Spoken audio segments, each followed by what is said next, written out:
Hello friends, in this video we are going to learn slice and splice. What are the difference between both of them? Previous video we are using the splice and the slice. So what exactly the difference? We haven't known. So let's learn what is the difference between slice and the splice. Let's go to the tutorial. So here we have splice changes the original array, whereas slice does not.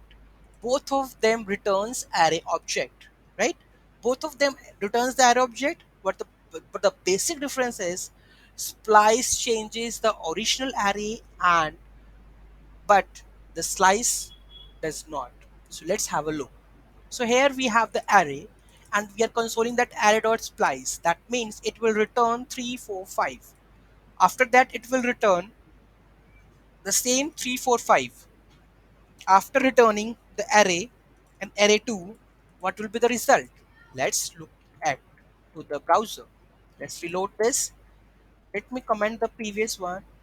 Already previous one is commented or something. Yeah, so previous is commented. So first it shows 3, 4, 5. 3 4 5 3 4 5 both 3 4 5 after this array where we have used the splice method change the original array. It changes, it prints only the last elements that is left, but this array that is called the slice, it will return the original array that is not affected. It's 1 2 3 4 5, right? So you have to decide which method you are going to use, whether you need to use the slice or whether you need to use splice. I hope you understand the concept between the slice and the splice in this video. And um, if you have any issues, just write below the comment box. Please do like, share, and comment.